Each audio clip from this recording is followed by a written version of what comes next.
नमस्कार डियर प्रथम वर्ष विषय हमारा हिंदी भाषा शिक्षण और प्रवीणता। आज हम लोग हमारी जो इकाई साहित्य के विविध पहलू है उसके अंतर्गत आज हमारा जो लास्ट टॉपिक बचा है वो है बाल साहित्य। क्या होता है बाल साहित्य? जो छोटी कक्षा में जो बालक होते हैं जिन्हें अब भाषा से जुड़ना है, भाषा से संबंधित अक्षरों का, वर्णमालाओं का ज्ञान वो प्राप्त करते हैं। ठीक है, उसके पश्चात उनके अंतर्गत जो भाषा के प्रति रुचि जागृत करने हेतु बाल साहित्य उन्हें पढ़ाया जाता है। हम लोग देखते हैं कि छोटे छोटे बालकों को विभिन्न कहानियों के माध्यम से उन्हें कहानी सुनना पसंद होता है, कविताएं गाना और सुनना पसंद होता है। तो बाल साहित्य भी वही है। बाल साहित्य के अंतर्गत भी इन कहानियों चुटकुले होते हैं, उनसे संबंधित विभिन्न रंगीन चित्रों का समावेश होता है जिनके माध्यम से कहानियां बताई जाती है। विभिन्न पहेलियां होती है जिनको बूझकर बालकों को बहुत ही प्रसन्नता होती है।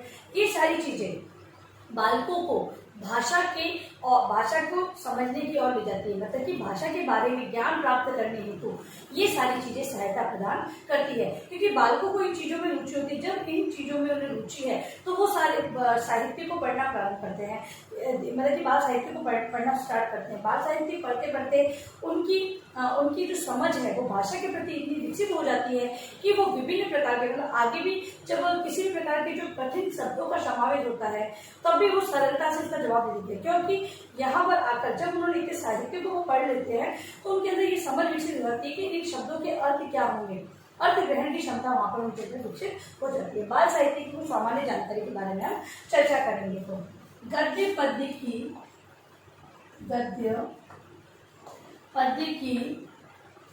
सरल छोटे छोटे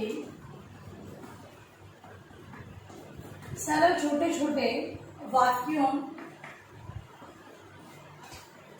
में वे रचनाएं जो बालकों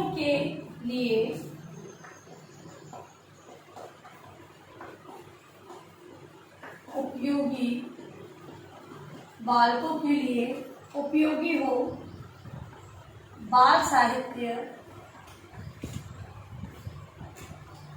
माना जाता है। ठीक है, ऐसी रचनाएं गद्य या पद्य दोनों की रचना हो सकती है, लेकिन जो वाक्य और रचनाएं जो हैं वो बालकों के लिए उपयोगी हो, ऐसी रचनाएं बाल साहित्य के अंतर्गत आती है। बाल साहित्य कैसा हो? बाल साहित्य कैसा होना चाहिए बाल साहित्य? तो अगर हम बाल साहित्य की बात कर रहे हैं तो उसके अंतर्गत विभिन्न प्रकार की चित्रात्मक कथाएं दी होनी चाहिए, रंगीन चित्रों का समावेश होना चाहिए, विभिन्न पहेलियां जो कि चित्रों पर आधारित हो ऐसी पहेलियां होनी चाहिए, खेल के माध्यम से बालकों को पहेलियां बुझाई जाए इस प्रकार से उसकी रचना होनी चाहिए। इसके अलावा कोई जो कहानी है वहां पर बीच में रिक्त स्थान दे दिए जाने चाहिए, उनकी पूर्ति वाली कहानी होनी चाहिए। छोटे छोटे ब्लॉक्स में पात्रों को बताते हुए अलग अलग कहानी को बताया जा सकता है। इसके अलावा छोटी छोटी कविताएं जो तुकबंदी को लिए हुए ऐसी प्रकार की बाल साहित्य होना चाहिए। तो बाल साहित्य है वो बालकों के स्वरूप को ध्यान में, उनकी आयु, उनकी योग्यता के स्तर को ध्यान में रखते हुए बाल साहित्य का निर्माण किया जाना चाहिए। फिर है भाषा के विकास में बाल साहित्य की भूमिका। भाषा के विकास में बाल साहित्य की भूमिका। भाषा के विकास में बाल साहित्य की भूमिका। जब बालक है बाल साहित्य को जो वो पढ़ना प्रारंभ कर देते हैं तो अवकाश के समय में भी वो विभिन्न प्रकार की कहानियों, कविताओं को पढ़ना प्रारंभ कर देते हैं। लेकिन यहाँ पर अवकाश के समय का उपयोग करना वो सीख रहे हैं। जब भाषा से संबंधित उन्हें नवीन तथ्यों से अवगत करवाया जाता है तभी बालक क्या करते हैं, बालक अपने जो रिक्त समय होता है, उनके पास जो समय होता है, जो फ्री काल होता है, अवकाश का जो समय होता है, उस समय का प्रयोग करते हुए वो भाषा से संबंधित अन्य ज्ञान को प्राप्त करने का प्रयास करते हैं। तो बाल साहित्य है वो बालकों के अंतर्गत इस प्रकार के स्वाध्याय या फिर अध्ययन की जो ललक जगा देता है, जिससे कि बालक है उनका भाषाई विकास है वो अपनी गति की ओर बढ़ता जाता है। तो बाल साहित्य है वो बालकों को भाषा के प्रति रुचि जागृत करने, उनका उसको प्रभावी बनाने के अंतर्गत अपनी भूमिका निभाता है। फिर है, अब अगर इसकी भूमिका के रूप में हम देखेंगे तो पहला है बाल गीत।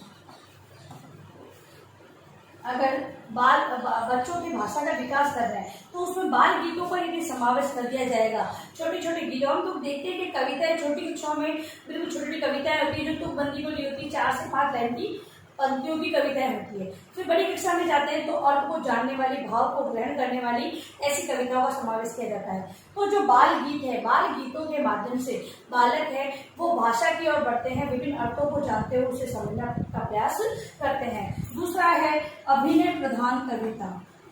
अभिनय प्रधान कविता, हम लोग देखते हैं कि बहुत सी कविताएं ऐसी होती है जहाँ पर अध्यापक स्वयं भी अभिनय करता है और विद्यार्थी भी अभिनय करना प्रारंभ करते हैं। तो और आजकल तो जितनी भी कविताएं हम लोग देख रहे हैं, ऑनलाइन भी समझते हैं, देखते हैं, सुनते हैं, तो उनमें सब बच्चे हैं वो हाथों को, आंखों को मतलब आंगिक प्रदर्शन करते हैं, पूर्ण हाव भाव से कविता का गायन करना प्रारंभ कर देते हैं। तो इससे भी बालकों के अंतर्गत साहित्य के भाषा के प्रति रुचि जागृत होती है। फिर है ध्वनि प्रधान गीत।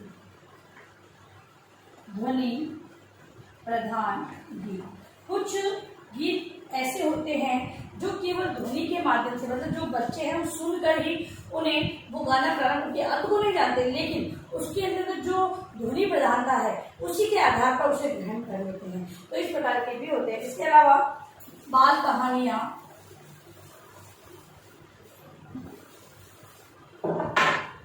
बाल कहानियां, छोटे छोटे बालकों को कहानियां पढ़ना बहुत ही पसंद होता है।